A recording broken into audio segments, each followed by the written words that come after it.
Hello guys, once again Ijaz Hidayat आपकी खिदमत में हाजिर है और आज हम फिर द बुक ऑफ परफ्यून में इजाज़ हिदायत और शिंजा इजाज़ आ चुके हैं।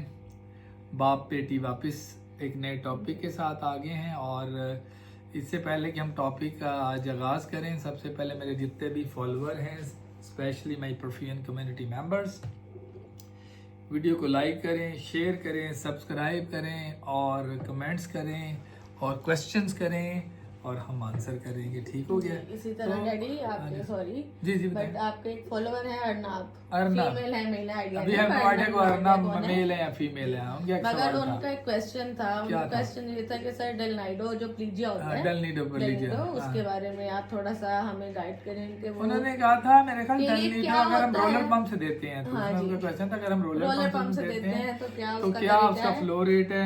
जी, मतलब उसका क्या ओवरऑल प्रोसीजर उसका क्या है, उसका फ्लो रेट क्या है, उसका लाइक साइट ऑफ एक्शन क्या होगा, आपको मतलब काइंड ऑफ डेल नीडो को पूरा ही एक्सप्लेन करना है। तो बेटा बात ये है कि देखो, जब आप डेल नीडो कार्डियोप्लीजिया, पहले आज हम डेल नीडो कस्टोडियल और कन्वेंशनल कार्डियोप्लीजिया पे भी बात करेंगे, लेकिन अगर डेल नीडो कार्डियोप्लीजिया देना है तो आपको पता डेल नीडो कार्डियोप्लीजिया देने की जो तरीकेकार है कि जैसे आप अडल्ट पेशेंट उसमें 20 ml पर किलो के हिसाब से देते हैं ना जी। लेकिन ये जहन में रखें कि आप जो डेल नीडो कार्डियोप्लीजिया प्योर है ना, यानी कि Del Nido actually 4 with 1 with ratio 4 है, यानी कि एक हिस्सा एक Blood पार्ट का है। उसका जो है ब्लड है And 4 और part चार पार्ट क्रिस्टलाइट और एक पार्ट ब्लड है, यानी उल्टा कर लें ब्लड कार्डियोप्लीजिया को कि मेरी कन्वेंशनल को उल्टा कर लें। उसमें हम 4 पार्ट ब्लड देते हैं और 1 पार्ट क्रिस्टलाइट देते हैं। इसमें 4 पार्ट क्रिस्टलाइट और 1 पार्ट आपका जो है। अगर हम लीटर दे रहे हैं तो इसका मतलब हुआ कि 200 ml जो है ना हमारा होगा ब्लड और 800 ml जो होगा हमारा क्रिस्टलाइट डेल नीडो का प्लीजिया होगा। तो जो पहली डोज होती है वो हमेशा लीटर हम देते हैं, we not go more than a litre. ठीक है, हमारी जो प्रैक्टिस है we always give a big dose of litre. अगर हम 1200 भी देते हैं लेकिन हम मेक श्योर करते हैं कि जो है ना लीटर से ज्यादा क्रिस्टलाइट जाए ना। ठीक है, 20 ml पर किलो के हिसाब से देते हैं, लेकिन we don't exceed more than a litre through the Del Nido से ज्यादा ब्लड वाले ऊपर चला जाए।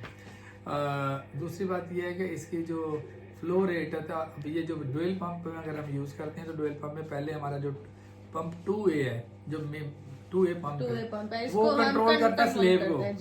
अब उल्टा हो गया, यहाँ जो 2B है वो मेन पंप है, वो मेन मास्टर, और जो 2A जो है वो स्लेव हो गया। अगर आप लोग S5 यूज कर रहे होंगे अपने या कोई भी मशीन है S5 के अलावा भी जिसमें डुअल पंप है, उसके अंदर आपके पास ऑलरेडी कंट्रोलिंग सिस्टम तो होंगे नॉब वगैरह, तो उसके अंदर आप उसके कंसोल में या जो उसका मॉनिटर है उसमें जाकर जब हम उसको लिंक करते हैं मेन पंप के साथ, तो हम उसको अनलिंक मास्टर को अनलिंक करके स्लेव को हम लिंक कर देंगे और स्लेव को जो है मास्टर बना देंगे और जो मास्टर है उसको हम स्लेव कर देंगे।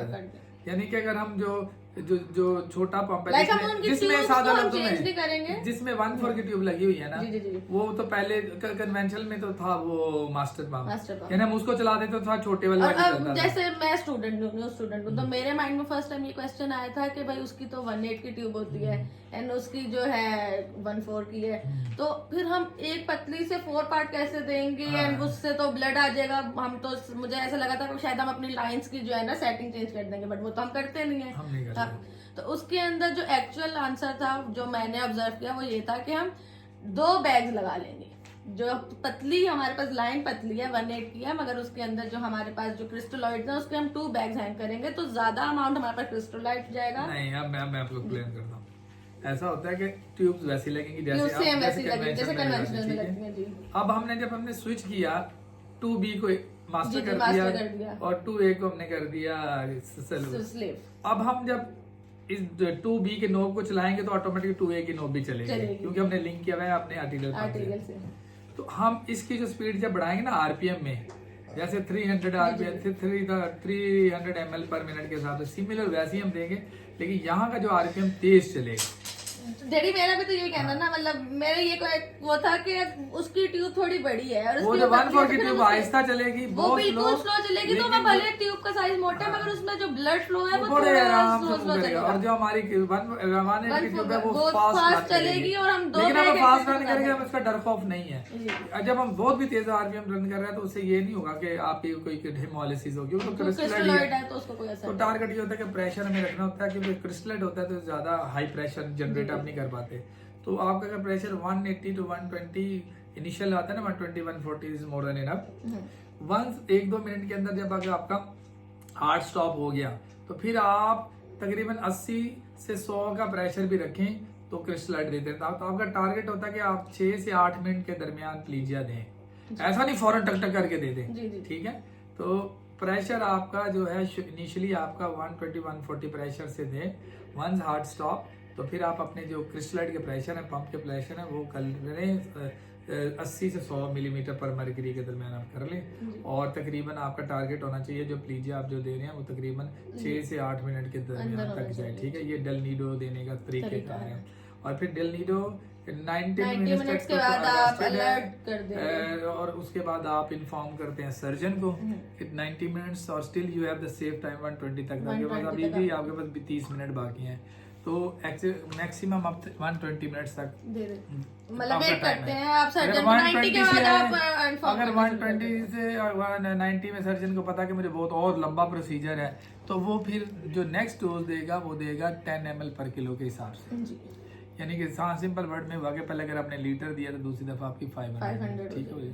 और तीसरी बात जो है कि डेल नीडो में होता क्या है, वाइट डेल नीडो की जो है अरेस्ट टाइम लंबा है एज कम्पेयर टू ब्लड कार्डियोप्लीजिया, हमारा ये भी सवाल है। फिर तीसरी बात है कि डेल नीडो और कस्टोडियल में क्या डिफरेंस है। तो मेरे ख्याल ये अगला टॉपिक कर लें क्योंकि ये काफी हमने ये वास्ट टॉपिक है, तीनों का डिफरेंशिएट तो अगली जो हमारी जो होगी टॉक वो होगी conventional in blood cardioplegia versus Custodiol cardioplegia versus del Nido cardioplegia. तो हम इस पे बात करेंगे, ठीक है। डेल नीडो कार्डियोप्लीजिया में जो अभी जो आज का टॉपिक है उसके मुताबिक del Nido cardioplegia consist of magnesium sulphate. इसमें मैग्नीशियम की जो डोज हाई होती है as compare to the blood cardioplegia. और इसका जो कंसंट्रेशन पोटाशियम जो तकरीबन almost like 24 milliequivalent per litre से हम इसमें जो लीटर हम दे रहे होते हैं साहब है।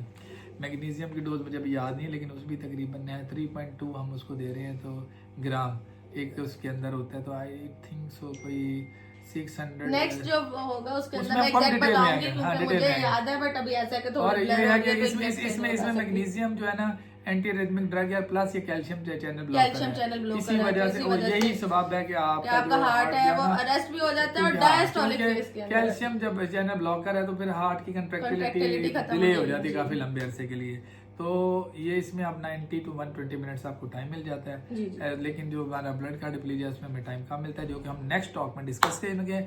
बच्चों इस वीडियो को लाइक करें, शेयर करें, कमेंट्स करें, सवाल करेंगे तो हम उसका जवाब देंगे। और आप कमेंट्स के साथ साथ वीडियो को लाइक भी करें ताकि हमारा दिल बढ़े और हम और आप अपने एक्सपीरियंस भी हमारे साथ शेयर भी करें। आपके पास भी एक्सपीरियंस तो फिर हम अपने भी एक्सपीरियंस आपके साथ शेयर करेंगे। एक नई टॉक फिर हाजिर होंगे। जब तक के लिए खुदा हाफिज़, have a nice good day, bye bye.